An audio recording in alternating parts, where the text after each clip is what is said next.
So here we have the flywheel of the car, and while we're at it, we might as well take this old bearing out and put in this brand new shiny bearing.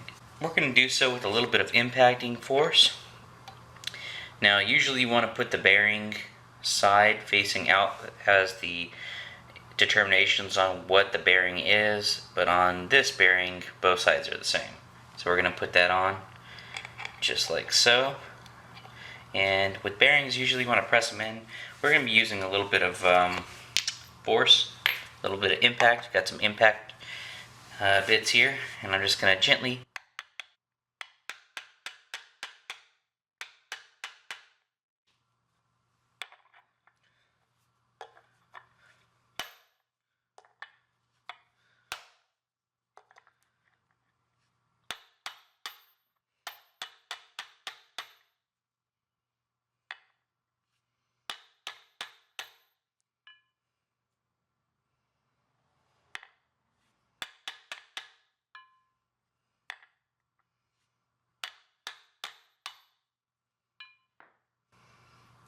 Here in my garage, books and fucking knowledge and books and more books and shelves of books and Lamborghini and a Ferrari.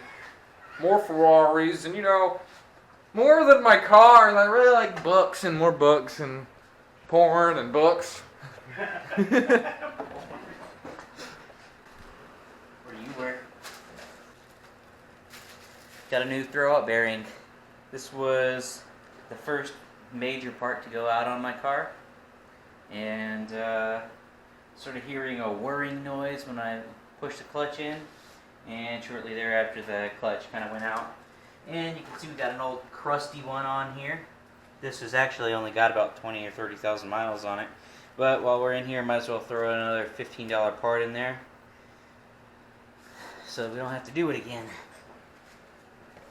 Preventative maintenance. Now when you do this, there are a couple clips in here, and one of them is exactly opposite of the other one, and it's kind of a pain in the ass. And of course it's going to fall off. Look at this nasty. Some bell housing debris. Here at my engine bay, as you can see, sporting the matching shoes and shorts. Now when you go to put your release bearing in, or your throw-out bearing, this might throw you for a loop.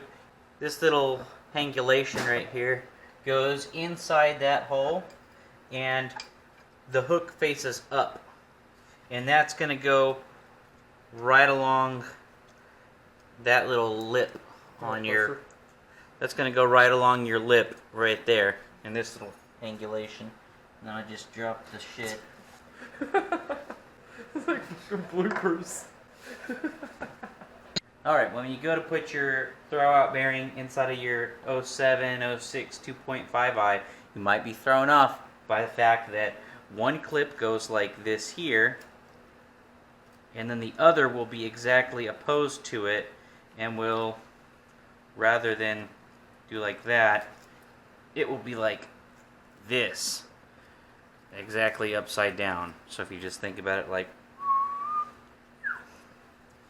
you'll notice that the hole is mounted high on this little nubbin here on the fork, and on this side the hole is mounted on the bottom side of the nubbin. So maybe that'll be confusing as hell to you, especially if it's in the dark and you barely got this much space to work and get your hands down in there if you haven't taken the engine out to do this. Feed the little monkey tail through there, slide on this throw-out bearing, and then you can just circle it on up, push it on over. That's it. It clips in. We're just going to do that to the other side now, except this time it needs to be upside down. So we just put the little monkey tail in there. You're probably not going to be able to see this, but put the monkey tail in, and then I'm going to flip it up and over and let it clip over just like that there. And that's all there is to it. And I think, and you might say to yourself, wow, that's not very secure. No, it's not. But it doesn't really need to be when it's pushed up against the pressure plate, I guess. As you can see, we've got our cam sprockets on here, and we're gonna set up some timing components. Timing components. Sounds a little bit crusty. I'm not sure I like that. I don't want it to be crusty.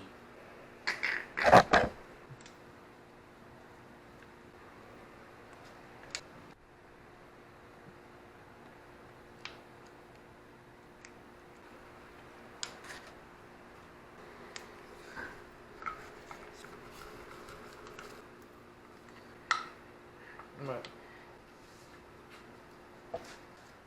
She said.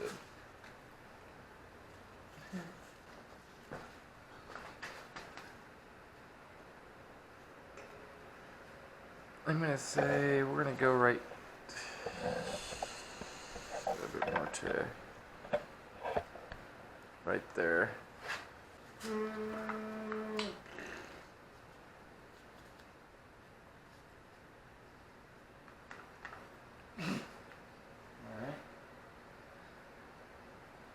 Go ahead and get it lined up. How far must this go? That white line? Yeah. It's gonna take by then. Give me some juice on that. I think it only gets 30 foot-pounds. Go for it. Give me something. It's about to roll. So All just right. heads up. Yep, okay. Just hold tight. Okay, can you roll it back, have a little bit of dinkle dinkle? Don't let it slip. Don't let it slip.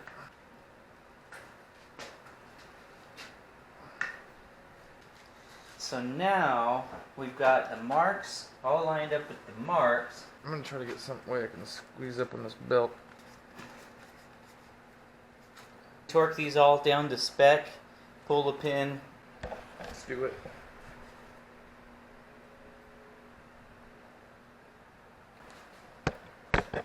It's just a simple process of getting the timing marks all lined up with the vertical lines on the cam wheels, or on the cam sprockets, rather.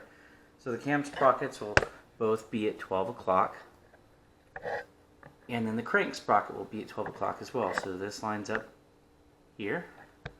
This lines up with this vertical line. There's also a little indentation right there. And then this lines up with your plastic right there. And of course you're going to get your timing belt on and routed through everything, and get your timing belt tensioner on. You're going to pull the pin out, torque everything down to the specified torque. I think they're all like 29 foot-pounds, and then you're off to the races. Now everything's in time and everything will rotate nicely. Now one thing that might confuse you is you're going to have a white timing mark lined up with this notch, and a white timing mark lined up with this notch, and a white timing mark lined up with this notch. And it's going to confuse you because the first time you look at this, everything's going to line up perfectly, and then you're going to rotate it and say, oh, the engine looks pretty, and then you're going to rotate it a couple more times, and what you're going to find, see there's the timing mark coming around, is that the timing marks no longer line up. So here we have our timing mark on our crankshaft sprocket, and it should have, that timing mark should be lining up with it. Well, it only lines up the first time. There's an uneven number of teeth on this as opposed to this or this. So, and you have a long belt of a certain length here, and you got marks here, here, and here, and then a whole lot of other length. So they're only going to line up the first time. You can spin it one more time, two more times, keeping in mind that every rotation of this turns these half the amount of times, because this is exactly half that size. So you go and you spin this, and the lines don't line up, and you spin it again, the lines don't line up. Well, the lines won't line up. I tried spinning it 10 or 15 times. They don't line up anymore. And then I redid the whole thing because I thought that, you know what, timing marks weren't lined up. They were cockeyed. And I was like, well, I must have done it wrong. I let something slip. No, they just don't line up again. They line up the first time and that's it. Now, how do we know if we're in time? We just rotate the engine back so that our camshaft pulley, our camshaft sprocket rather, is lining up here. Your crankshaft one is lining up here, and then your other camshaft is lining up here. So it's in time. The marks don't line up every single revolution of the motor. That's the point I wanted to get at there. Here we are back at the improvised parts washer. I've got some nuts here, some screws or bolts rather, and we're just going to get them nice and clean and maybe clean up these valve covers while we're at it. Let's go ahead and spray this out one more time.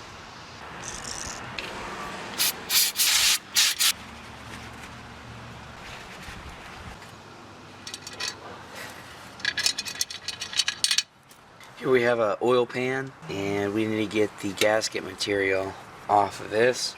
So what I'm going to do is just get my handy dandy knife, and I'm just going to very carefully scratch off the old gasket material the best I can with it. Remember, when you use a knife like this, to always cut towards yourself so that you can get gaping injuries. Right now I'm just trying to get off the biggest chunks, and I'm going to hit the rest with a steel brush. Now this is another improper use of tools. The bearings stress points are designed for downward force. A grinder would be, something that you could use to put a lateral force on that bearing. So this is a good way to kill a drill, what I'm about to do, but it's a cheap ass drill, so we'll see how this works.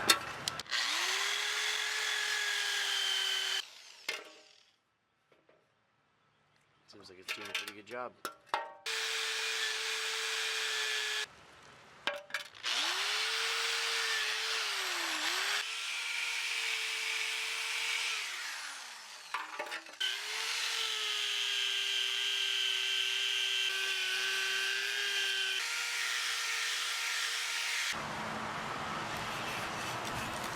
Alright, now we got a nice smooth gasketing surface here. Hopefully. Alright, we're about to put the oil pan back on. Alright, so we've cleaned up our bolts, and we went ahead and cleaned this surface off because we want the gasket maker to adhere really nicely to the block and to the newly finished oil pan surface here. Note that you've got a gasket that goes right here. You want to go ahead and replace that.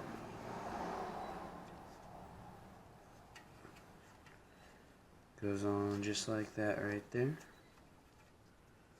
And let's go ahead and start putting the gasket maker on.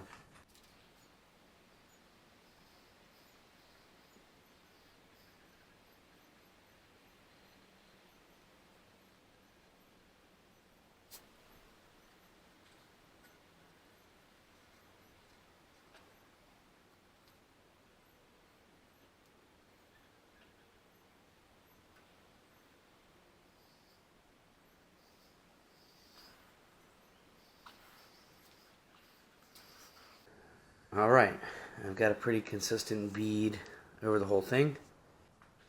Nice clean bolts. Alright, now the trick is going to be to transfer this without smearing that RTV everywhere. Big side towards me. Got my finger through the oil pan plug hole there. And I'm just going to set her down just like this here. Matching those holes up the best I can.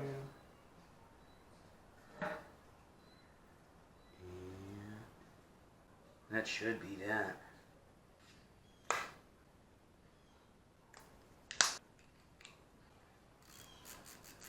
Now these bolts only get torqued down to something like 3.6 foot-pounds, and that's probably going to be, it's very light, but you can see that these bolts have a spring type washer on them.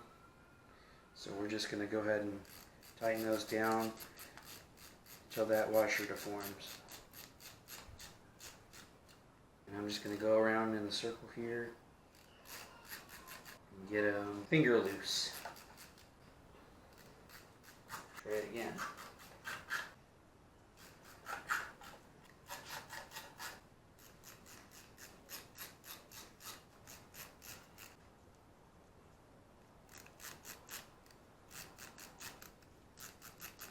And now the question of the day is, where did this final bolt go?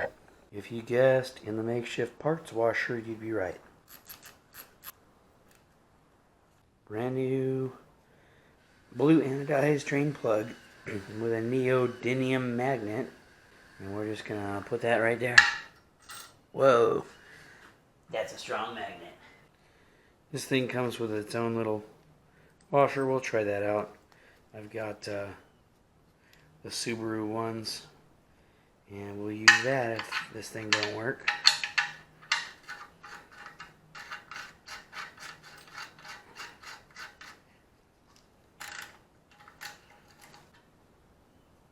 Right now we're on the driver's side of the engine, and we're going to put the cam position sensor where it goes. This thing needs a little bit of wiggle room when it goes in.